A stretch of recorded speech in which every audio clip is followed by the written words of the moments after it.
Continuamos con la unidad 4 correspondiente a ondas en plasmas.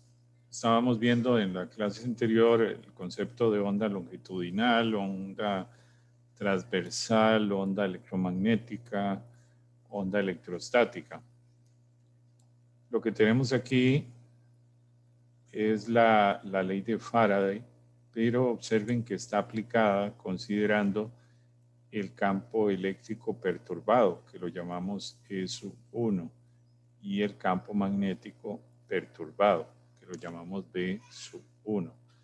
Entonces, lo que estamos diciendo aquí es que un cambio respecto al tiempo, recordemos que este puntito de acá representa una derivada de B1 respecto al tiempo, que un cambio respecto al tiempo del campo magnético B1 va a dar origen a que se induzca el campo eléctrico E1, que es el campo eléctrico perturbado. No lo vamos a demostrar todavía, pero lo agregué por aquí para mencionarlo, de que vamos a poder transformar esta ley de Faraday en esta expresión, que es equivalente. Insisto, de momento no les voy a decir cómo se obtiene esto, ya en cuestión de pocas diapositivas van a ver cómo es, pero aquí lo importante es que veamos que aparece una relación entre el número de onda y el campo eléctrico E1 perturbado, que eso me va a dar el B1 perturbado, y agregando aquí la frecuencia de la onda. Entonces, lo que podemos ver aquí es que si K y E1 son paralelos, claramente este producto vectorial se hace cero. Al hacerse cero, inmediatamente llegamos a la conclusión de que B1 tiene que ser cero. Entonces, cuando K y E1 son paralelos, no existe B1. ¿Cómo se llama una onda que B1 es igual a cero? Se le llama onda electrostática. Entonces, cuando K y E1 son paralelos, B1 es cero. Entonces, si K y E1 son paralelos, lo que tenemos es una onda electrostática. Aquí representada en este dibujo, observen que K apunta hacia arriba y E1 también apunta hacia arriba. Entonces, al ser los dos paralelos, K y E1, haría que este producto vectorial se haga cero. Eso llevaría a la conclusión de que B1 es cero. Entonces, lo que tendríamos ahí es una onda electrostática, que no es el caso, por ejemplo, en este dibujo que tenemos aquí. Observen que K y E1 forman un ángulo de 90. Entonces, al formar un ángulo de 90, este producto vectorial es diferente de cero, y al ser diferente de cero existe B1. Y al existir B1, lo que tenemos es una onda electromagnética. Entonces, en este caso de aquí, lo que tenemos es una onda electromagnética, y en este caso de aquí, lo que tenemos es una onda electrostática. Desde luego, las propagaciones no necesariamente van a ser en ángulos rectos siempre. Veremos que hay casos donde se propagan a distintos ángulos.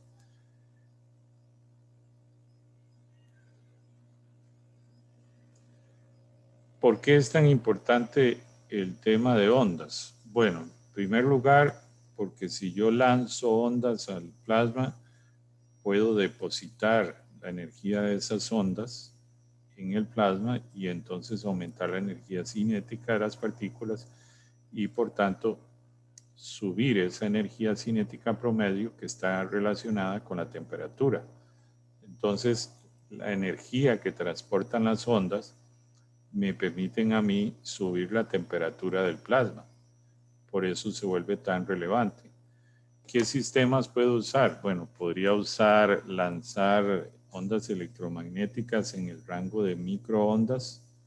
Estamos hablando de gigahertz, o podríamos lanzar también ondas electromagnéticas en el rango de radiofrecuencia.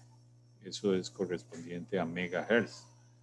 Esos son ondas electromagnéticas que van a depositar su energía en el plasma y entonces eso aumenta la energía cinética promedio y por tanto aumenta la temperatura del plasma. Entonces, las ondas en plasma son muy importantes porque me permiten, dentro de una posibilidad, calentar el plasma como tal. Otro ejemplo donde las ondas calientan el plasma es el caso de los motores de propulsión por plasma, como este que ustedes ven aquí, o como el caso del PACIMIR de don Franklin Chan. Tiene un sistema de lo que se llama una antena Helicon que utiliza radiofrecuencia, entonces deposita ondas electromagnéticas en el gas ionizado, deposita por tanto la energía de esas ondas electromagnéticas en el plasma, calentándolo, y ya luego mediante un sistema de confinamiento magnético por bobinas planas se logra canalizar se logra confinar el volumen del plasma, y como tiene una salida, pues el plasma termina yendo justamente en esa dirección. Pero este es un ejemplo donde se usa las ondas con la intención de calentar el plasma. En este caso, radiofrecuencia. ¿Cuál es la relación entre las ondas electromagnéticas y el plasma? Esto lo habíamos visto ya en la unidad 1, pero ahora lo vamos a empezar a ver con un enfoque diferente. Sigue siendo lo mismo, pero un enfoque diferente. Ahora vemos cómo viene una onda electromagnética, incide sobre el plasma que está representado por este bloque, pero el plasma, como bien sabemos, los electrones están oscilando. Entonces ahí tenemos una oscilación, recuerden, oscilación, que no es una onda. Pero lo que viene hacia el plasma sí es una onda, específicamente una onda electromagnética. Entonces, el campo eléctrico de la oscilación del plasma con el campo eléctrico perturbado de la onda electromagnética se cancelan en el caso de que la frecuencia de la onda del plasma sea igual a la frecuencia de la onda electromagnética que incide sea igual a la frecuencia del plasma de los electrones. Rigurosamente, si no es igual, si la frecuencia de la onda fuera menor, lo que vamos a ver es que la onda se refleja, simplemente se refleja. Si la frecuencia de la onda electromagnética que incide es más pequeña que la frecuencia con la que están oscilando los electrones aquí, la onda electromagnética se refleja. Pero si es rigurosamente igual, los campos eléctricos de la onda incidente electromagnética y el campo eléctrico de la oscilación se cancelarían. Si es lo contrario, que la frecuencia de la onda sea mayor a la frecuencia del plasma electrónico, entonces lo que tendríamos es que la onda penetra en el plasma.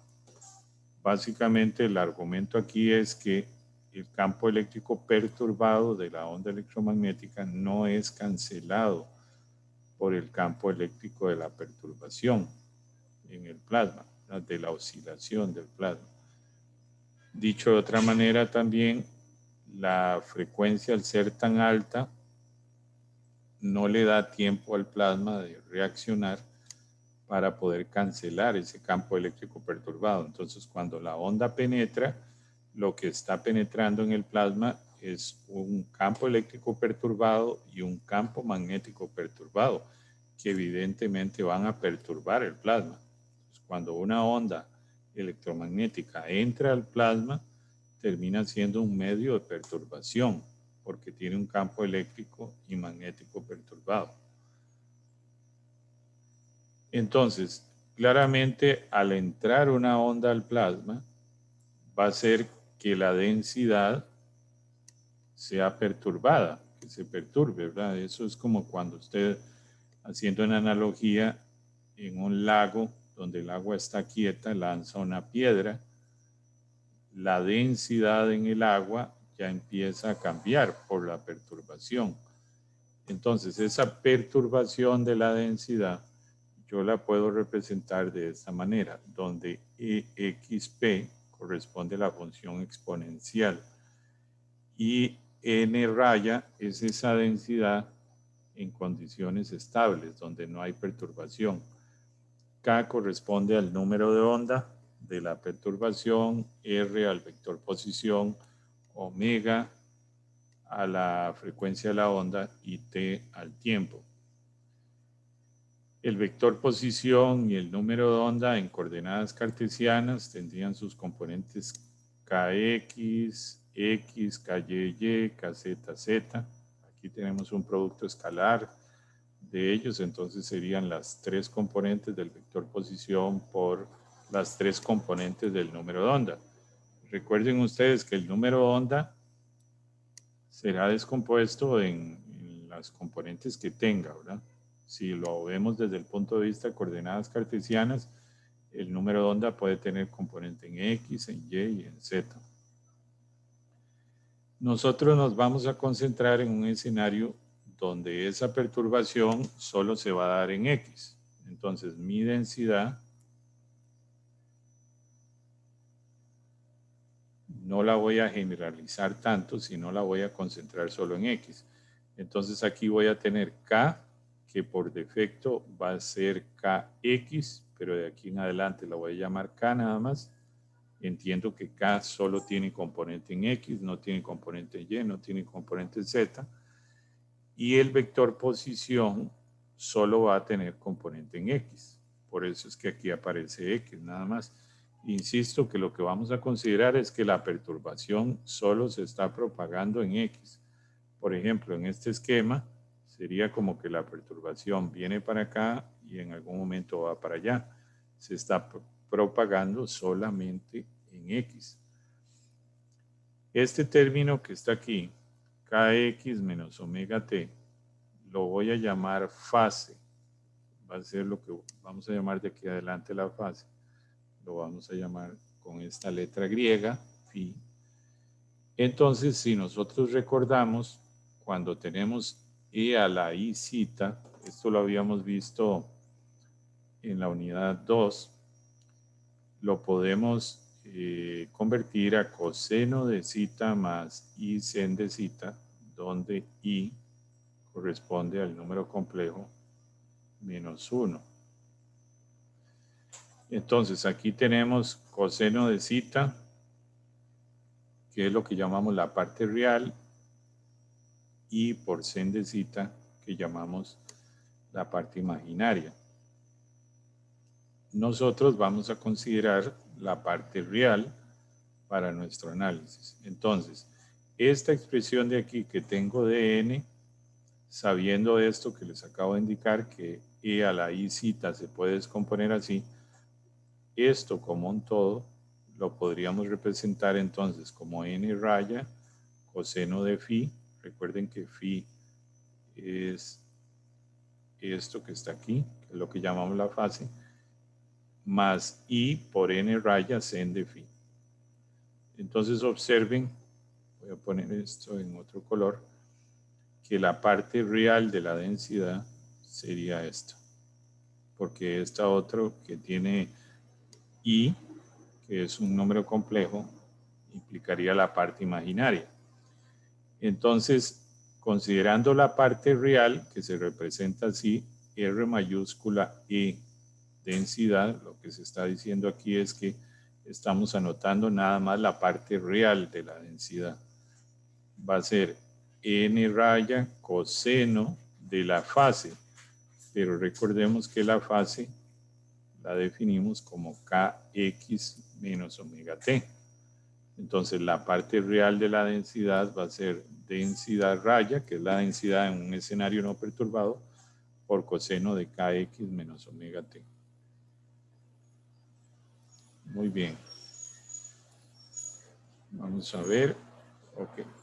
Aquí ustedes observan, y esto voy a insistir en unas diapositivas más adelante, tenemos la propagación de la variación sinusoidal.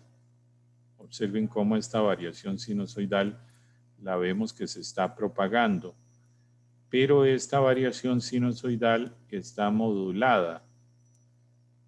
¿Y qué significa eso? Que forma sobres de distinta amplitud.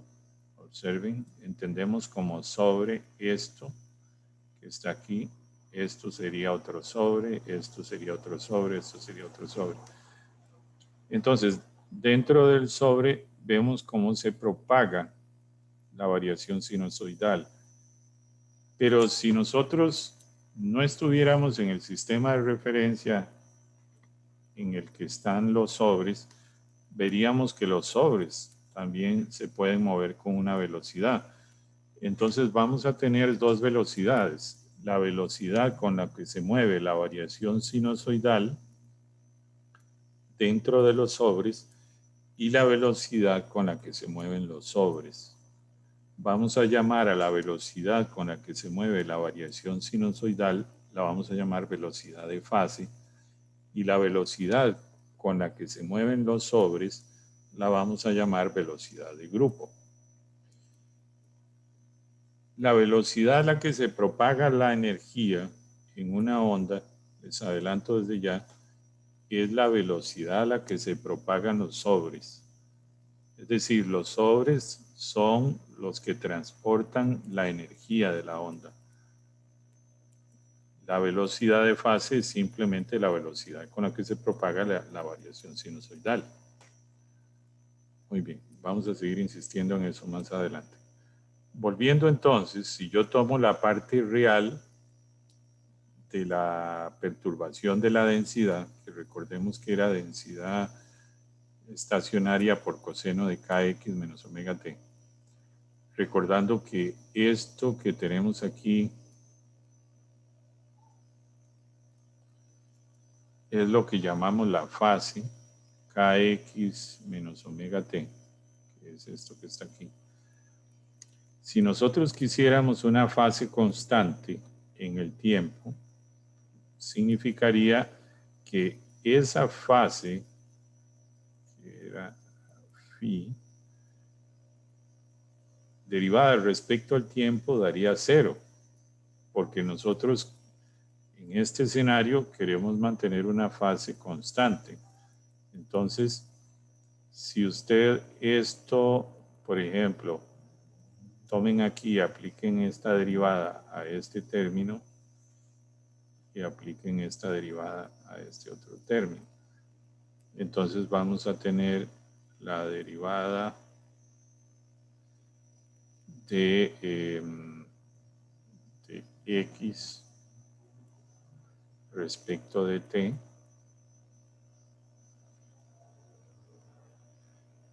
multiplicado por k, que es una constante, estoy considerando como una constante, y omega es una constante, y entonces aplico la derivada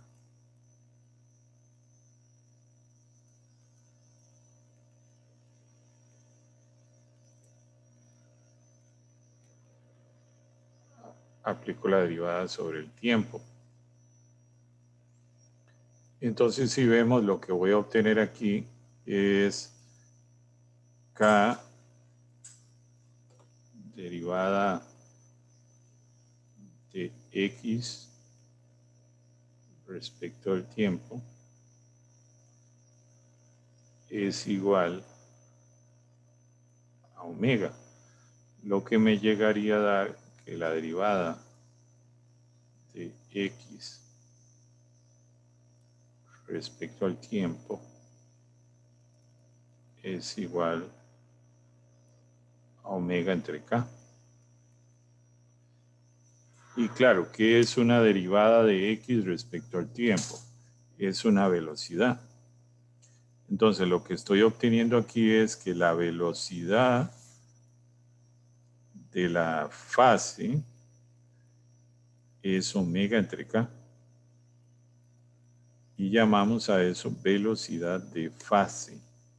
¿Qué era la velocidad de fase? La velocidad con la que se propagaba la variación sinusoidal dentro de los sobres. Si lo escribo desde el punto de vista vectorial, como nosotros sabemos que K es un vector, puedo hablar de el vector K unitario como el vector K partido de la magnitud de K. Entonces, si ustedes bien saben, si lo represento de esta manera, poniendo la dirección, que la velocidad de fase va a ir en la dirección del vector K. Entonces, si agrego ese vector K techo, me quedaría el vector K partido por K, que se multiplica por este otro K y da K cuadrado. Entonces aquí esta es la representación vectorial, mientras que esto es la magnitud. Entonces, para saber yo cuál es la velocidad de fase, esa velocidad a la que se propaga la variación sinusoidal, lo que tengo que hacer es dividir la frecuencia de la onda entre el número de onda. Con solo hacer eso ya obtengo la velocidad de fase de la onda, que es la velocidad con la que, vamos a ver, la velocidad con la que se está propagando esta variación sinusoidal. Ahora, si yo perturbo la densidad, recuerden ustedes que al perturbar la densidad se puede generar un campo eléctrico porque se acumulan cargas en un lugar y en otro. Entonces eso da origen a un campo eléctrico perturbado. Podríamos llamar a ese campo eléctrico perturbado E, donde E raya es de nuevo un valor estable del campo eléctrico, y le agregamos la variación en su parte real, como vimos anteriormente, de la perturbación. Entonces, de igual manera, tendríamos una fase Kx menos omega t, pero aquí le vamos a agregar un desplazamiento, porque la perturbación de la densidad no necesariamente tiene que estar en fase con la perturbación del campo eléctrico. Entonces, este desfase lo representamos por delta. Si lo representamos en términos de la función exponencial, ese campo eléctrico estaría dado de esta manera, tendría su parte imaginaria y su parte real. Aquí solamente está escrita la parte real, ¿verdad? Existe, y eso se puede hacer de manera muy fácil, podemos, permítanme que estoy acomodando aquí cosas, podríamos tomar este E a la I delta y separarlo. Entonces tendríamos E a la I delta por E a la I kx menos omega t.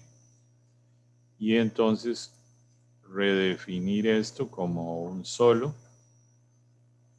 Pero como E a la I delta es un número complejo, ahora esta amplitud del campo eléctrico perturbado se vuelve un número complejo.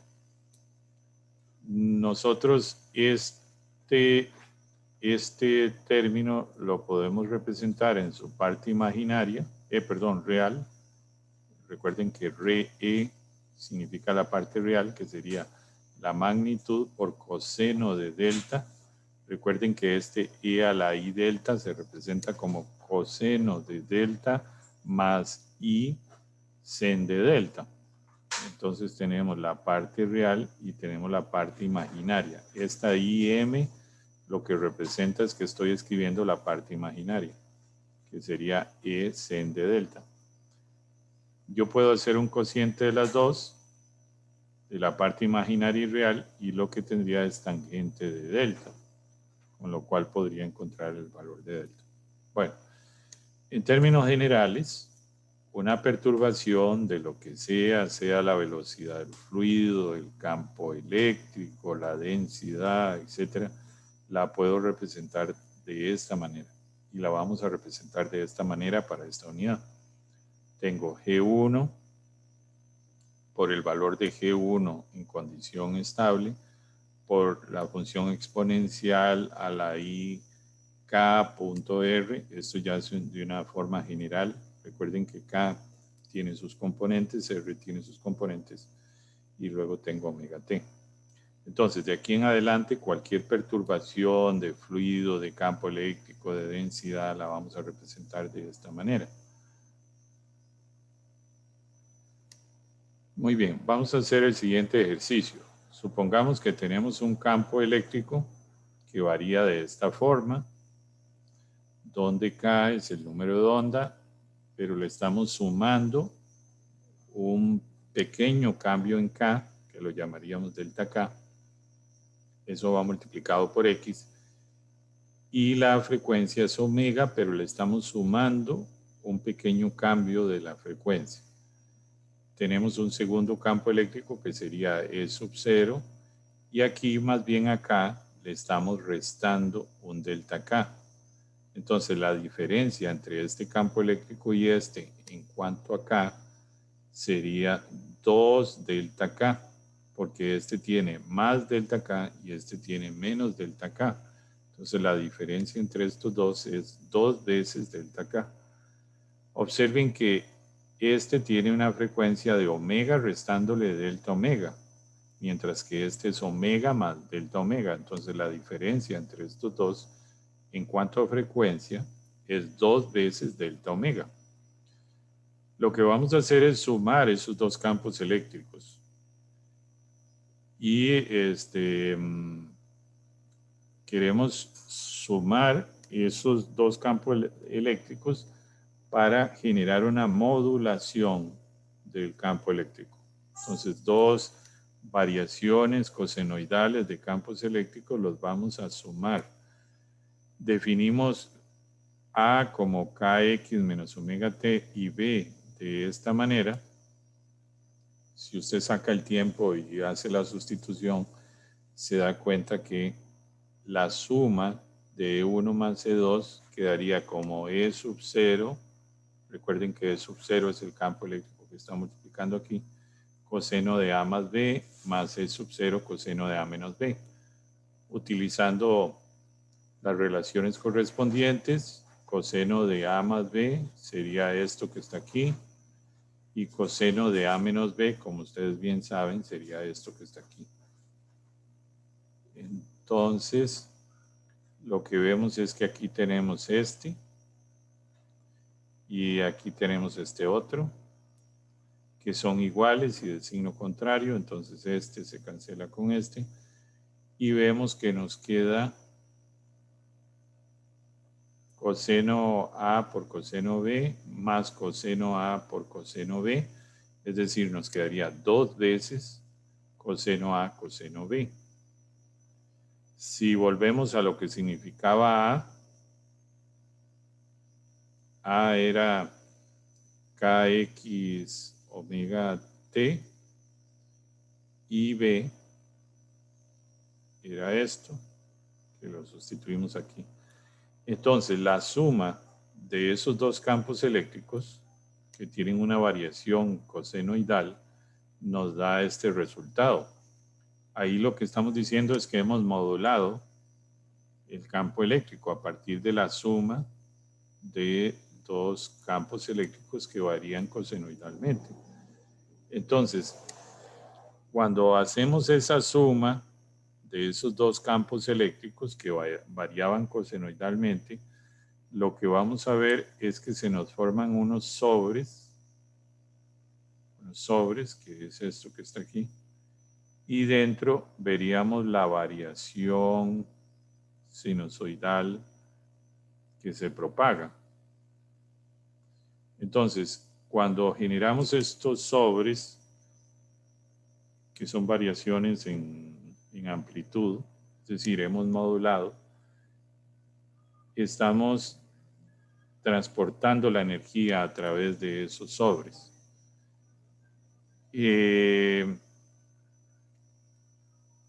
Decimos entonces que esta onda ha sido modulada y lo que queremos es saber con qué velocidad se propaga los sobres. Entonces, la velocidad con la que se propagan los sobres, no vamos a entrar muy en detalle, la llamamos velocidad de grupo y se representa por V sub G y se obtiene de derivar la frecuencia de la onda respecto al número de onda.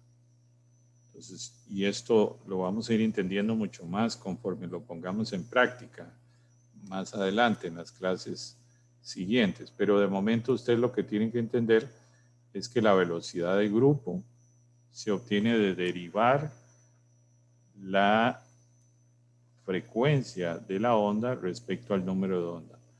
Entonces se va a volver muy importante que nosotros obtengamos esta función, la función K, la función omega en función de K. Porque teniendo esta función, si la derivamos respecto de K, vamos a obtener la velocidad de grupo. Esta relación que está aquí es lo que se conoce como relación de dispersión. Vamos a seguir insistiendo en eso más adelante. Vamos a tratar en los análisis que hagamos de obtener la frecuencia en función del número de onda, porque a partir de eso obtenemos la velocidad de grupo. ¿Por qué se hace tan importante la velocidad de grupo? Porque me dice la velocidad a la que se propaga la energía en la onda, que sería la velocidad a la que se propagan estos sobres, que son los que transportan la energía. La velocidad de grupo, puesto que K en coordenadas cartesianas puede tener 3 componentes, habíamos dicho que K, hablábamos de K paralelo y K perpendicular, pero en términos de coordenadas cartesianas podríamos hablar de K en X, K en Y, K en Z. Entonces la velocidad de grupo ya en forma general se obtendría como la derivada de omega respecto a K en X, omega respecto a KY y omega respecto a K en Z. Eso sería la derivada de omega respecto a K. Lo que pasa es que K es un vector, omega no, pero K sí. Entonces necesitamos derivar la frecuencia de la onda o de la perturbación respecto a K, pero en sus distintas coordenadas, en sus distintas componentes. Esto sería una definición general de la velocidad de grupo. Volviendo a esto, entonces, esa suma que hacíamos de dos campos eléctricos nos da este campo eléctrico resultante. Vemos cómo se forman unos sobres. Esto es lo que llamamos sobres. Y entonces nosotros veríamos, si esto tuviera movimiento, cómo esta variación sinusoidal se propaga dentro de los sobres. A eso lo llamaríamos velocidad de fase, v-phi. Mientras que la velocidad con la que se propagan estos sobres sería lo que llamaríamos la velocidad de grupo de la onda. Entonces, vamos a ver si lo puedo representar aquí. Aquí lo que estamos viendo es solo la velocidad de fase. Porque nosotros aquí como observadores estamos parados en un sistema de referencia que se está moviendo a la velocidad de grupo. Entonces, por eso es que no vemos los sobres moviéndose, porque nosotros estamos parados en un sistema de referencia que se está moviendo a la velocidad de grupo.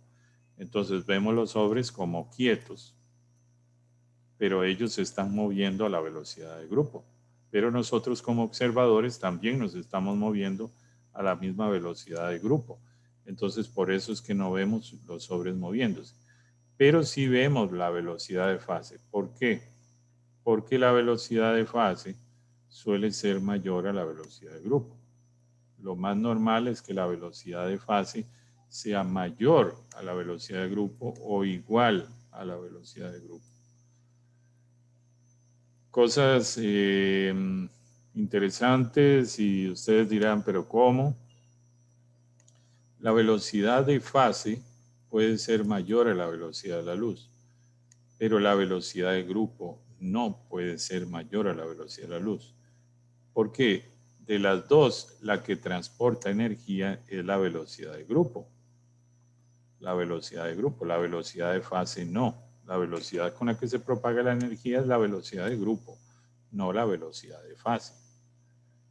Entonces, la que resulta relevante que no supere la velocidad de la luz, porque violaría el principio de la relatividad, es la velocidad de grupo. Porque la velocidad de grupo, insisto, es la velocidad con la que se propaga la energía. Muy bien, entonces para el estudio que vamos a hacer de ondas, vamos a utilizar en primera instancia el modelo multifluido. Aquí tenemos la ecuación de continuidad, la ecuación de momentum del fluido en sus dos ecuaciones. Recuerden que J puede ser la especie de electrones o la especie de iones. Entonces, de aquí saldría una ecuación de momentum para electrones y una ecuación de momentum para iones. La ecuación de continuidad, que también J puede ser iones o J puede ser electrones. La ecuación de estado, donde J puede ser iones, J puede ser electrones, y las 4 ecuaciones de Maxwell. Todo este conjunto representan las ecuaciones del modelo multifluido y son las ecuaciones que vamos a utilizar. Vamos a empezar haciendo el análisis para que vayan encajando piezas en esto con lo que se conoce como ondas electrónicas. Pero vamos a comenzar con las ondas electrostáticas, ondas electrónicas de carácter electrostático. ¿Cuáles eran las ondas electrostáticas? Las que no tenían campo magnético perturbado, o sea, B sub 1 es igual a 0. Estas son las ondas que vamos a analizar. No tienen campo magnético perturbado, solo campo eléctrico perturbado. ¿Cuál es un ejemplo de una de ellas? La oscilación del plasma. Eso es una onda en electrones que es electrostática. No tiene campo magnético perturbado. Magnético, ¿verdad? No tiene campo magnético perturbado, lo que tiene es campo eléctrico perturbado. El campo eléctrico está cambiando de dirección constantemente. Recordemos que esa frecuencia de esta oscilación depende de la densidad de los electrones y el periodo, que es el tiempo que tarda en completar una oscilación, tiene esta dependencia inversa con la densidad. Entonces, aquí estamos justamente viendo esta oscilación donde hay una separación de los electrones de los iones. Observen, esto es un cúmulo de cargas negativas, los rectángulos marcados acá con rayas, y en estos espacios vacíos es porque hay menos electrones, entonces estos tienen carga positiva. Hay una separación de cargas y esa separación de cargas hace que en este caso se genere un campo eléctrico para acá, en este caso para acá, en este caso para acá, en este caso por acá. Y los electrones van a estar oscilando a una frecuencia muy alta enfrente de los iones. Entonces ese campo eléctrico va a estar cambiando y cambiando y cambiando. Eso es lo que llamaríamos el campo eléctrico perturbado, porque aquí lo que tengo es una perturbación. Insisto, la frecuencia con la que se da ese movimiento armónico es proporcional a la densidad del plasma. Entonces, en tanto más sea la densidad del plasma, la frecuencia de esa perturbación va a ser mucho mayor. Para el análisis que vamos a hacer, vamos a considerar algunos aspectos para simplificar. Número 1, vamos a considerar que no hay campo magnético. No hay campo magnético. Número 2, vamos a considerar que no hay movimiento térmico. Si no hay movimiento térmico, entonces no tenemos gradiente de presión, esa densidad de fuerza por gradiente de presión no está. Vamos a considerar que los iones están fijos en el espacio, en una distribución uniforme, es decir, están distribuidos por igual en todo el volumen del espacio y ellos son tan másicos que no se mueven. Vamos a considerar que el plasma es infinito, para efectos del análisis que vamos a obtener, el plasma es sumamente extenso. Y por último, vamos a considerar que el movimiento de los electrones ocurre solo en la dirección X. Solamente esa oscilación se está dando en la dirección X. Entonces, a partir de estas consideraciones, en la siguiente clase, vamos a hacer un análisis con las ecuaciones multifluido y vamos de una manera sumamente elegante con el método de linealización a obtener la frecuencia del plasma electrónico y con esto obtener la primera relación de dispersión de una onda electrónica electrostática, que es la oscilación del plasma como tal.